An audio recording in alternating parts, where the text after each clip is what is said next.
Oleh karena itu wasari'u ila maghfiratim mir rabbikum, yang pertama, jadikan istighfar menjadi pintu gerbang hati kita dalam kehidupan. Bagaimana wujudnya?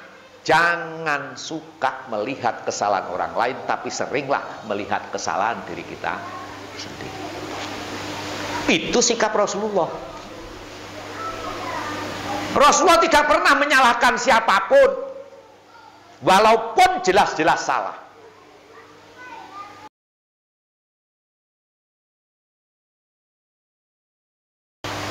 Jamaah yang dirahmati Allah Subhanahu wa taala. Seringkali saya sampaikan, kita dalam beragama itu sebatas angan-angan kita. Ngaji setiap hari, baca buku setumpuk, tetap agama yang kita ketahui sebatas angan-angan kita. Karena apa? Seluruh buku Al-Quran, Al-Hadis, semua itu hanya bercerita atas kehebatan agama, tetapi yang mengaplikasikan, yang mewujudkan agama dalam kehidupan adalah kondisi keimanan kita masing-masing. Oleh karena itu, kita dilarang saling menilai agama satu dengan satu orang, agama seseorang dengan orang yang lain.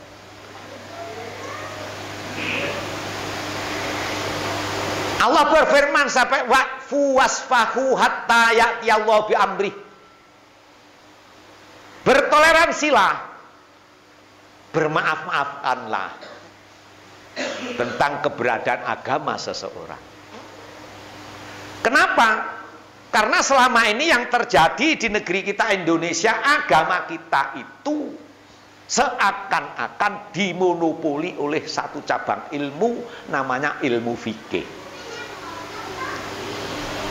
Sehingga disebutkan tiap pesantren ilmu fikih itu adalah ilmu agama. Sebenarnya tidak ada ilmu agama, ilmu umum itu tidak ada. Nanti kalau meningkat pada pemahaman ilmu kalam, apalagi ilmu nahwu, ilmu soroh, itu bukan ilmu agama, itu sastra bahasa. Tapi karena nahwu soroh kemudian untuk mendalami bahasa fikih, dan fikih selalu membahas tentang agama, langsung kita seperti kita masak apa, Mak? Masak kopi. Yang dimasak sebenarnya air. Tapi kalau ditanya masak apa, Mak? Masak kopi. Mengambil simpelnya saja. Belajar apa? Agama. Sebenarnya fikih.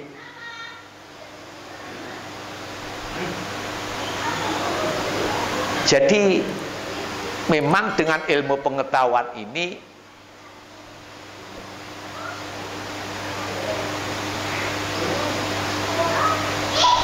kita sering mengatakan sesuatu yang kita tidak tahu persis, sehingga perselisihan di antara kita selalu terjadi, sampai Allah kemudian mengingatkan, wallahu yahkumu bainahum, wallahu yahkumu bainakum fima kanu fihi yakhtalifun. Nanti Allah yang akan memberikan keputusan hukum yang seadil-adilnya atas apa yang menjadi perselisihan kita. Oleh karena itu para jamaah yang diberkati Allah Subhanahu wa taala, kalau memang perselisihan itu sudah sebuah keniscayaan yang tidak bisa dihindari, yang diperlukan adalah sikap kita menghadapi perselisihan. Bagaimana kita menghadapi rasa agama yang munculnya bermacam-macam?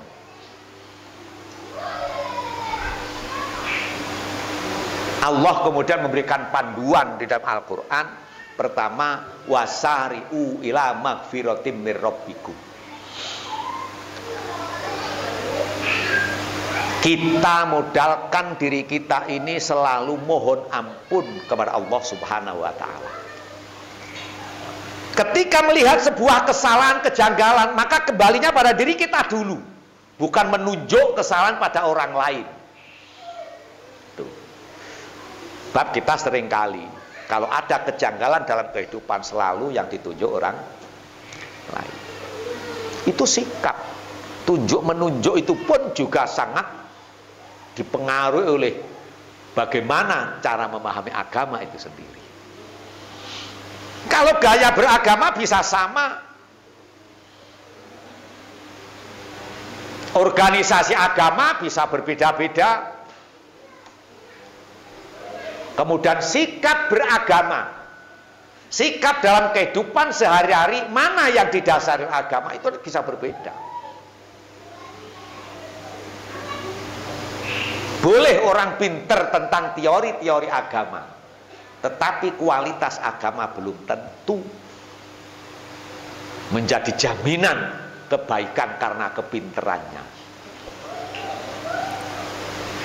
Ini sebenarnya dalam rangka meredam supaya kita-kita yang tidak ditakdirkan oleh Allah orang-orang pinter itu sadar sesadar-sadarnya dan tidak sakit hati. Kalaupun toh ilmu agama kita cetek sedikit, ya alhamdulillah. Nah gitu. Karena dengan sedikit pun Allah mampu menjadikan hambanya mulia melebihi orang yang lebih pintar lagi. Ini urusan agama. Kenapa demikian? Karena agama ini hanya menjadi basic, menjadi dasar pijakan hidup. Kemudian teknik kehidupan, realitas kehidupan diberikan oleh Allah kepada hamba-hambanya satu dengan yang lain selalu berbeda. Keahlian, ilmu kaifiyah, ilmu kauniyah, ilmu keahlian ini berbeda-beda. Ceramah itu bukunya sama, dalilnya sama, nuansanya berbeda, motivasinya juga berbeda. Ahli elektro juga begitu, alatnya sama, ilmunya sama, realitasnya berbeda. Itu semua adalah kuasa Allah Subhanahu wa taala. La haula wala quwata illa billahil aliyil azim. Kita tidak bisa mengagung-agungkan kemampuan kita, karena memang Allah hanya memberikan serba sedikit. Allah tuh memberikan saya teori agama sedikit sekali. Allah memberikan kalian ilmu berdagang sangat terbatas. Allah memberikan keahlian-keahlian yang lain, tidak bisa dibanggakan. Inilah kemudian sebenarnya menjadi satu kaidah. Baginda Rasul diutus oleh Allah Subhanahu wa taala itu wa ma arsalnaka wa innama buistu li utammima makarimal akhlak.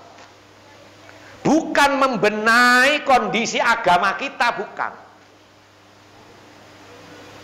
Karena urusan agama dengan manusia itu adalah urusan hidayah dari Allah Subhanahu wa ta'ala.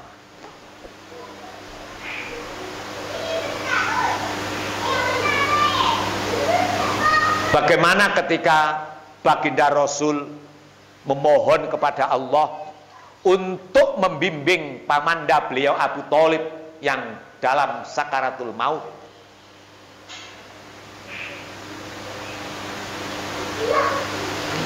Allah berfirman, kamu tidak punya hak untuk itu Muhammad.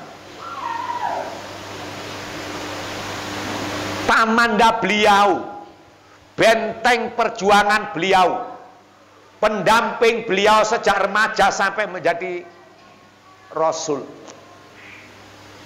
Tapi ketika sakaratul maut,